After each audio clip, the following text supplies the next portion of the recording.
प्याज के निर्यात पर लगातार प्रतिबंध लगाने को लेकर अमेरिका और जापान ने भारत को विश्व व्यापार संगठन यानी कि WTO में घसीटा है।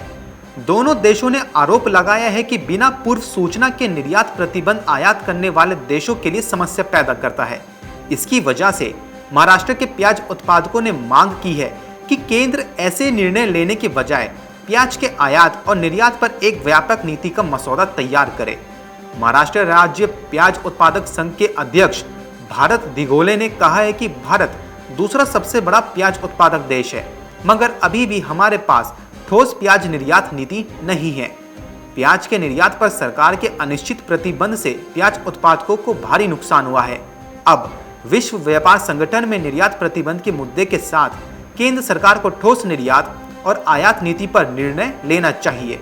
उन्होंने कहा कि प्याज का निर्यात सरकार के लिए विदेशी मुद्रा अर्जित करने के मुख्य संसाधनों में से एक है। सरकार को प्याज किसानों और व्यापारियों को अंतर्राष्ट्रीय बाजार पर पकड़ बनाए रखने में मदद करनी चाहिए।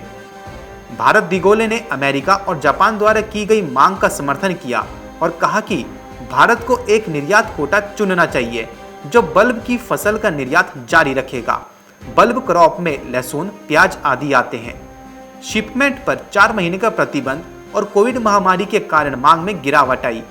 इसके परिणाम स्वरूप 2020-21 के वित्तीय वर्ष के दौरान प्याज के निर्यात आय में गिरावट पिछले 6 साल के निचले स्तर पर पहुंच गई। 2016-17 के ये 4651 करोड़ के उच्च स्तर से लगभग 9% गिरकर 2107 करोड़ हो गई है।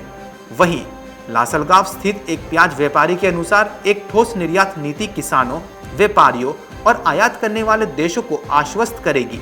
उन्होंने कहा कि किसानों और व्यापारियों को नुकसान होता है, लेकिन अंतर्राष्ट्रीय बाजार जहां भारतीय प्याज लोकप्रिय है वो विकल्प तलाश रहे हैं। उन्होंने कहा कि पाकिस्तान ने पिछले कुछ वर्षों में खाड़ी के बाजार में भारतीय प्याज का स्थान भी लेना शुरू कर दिया है।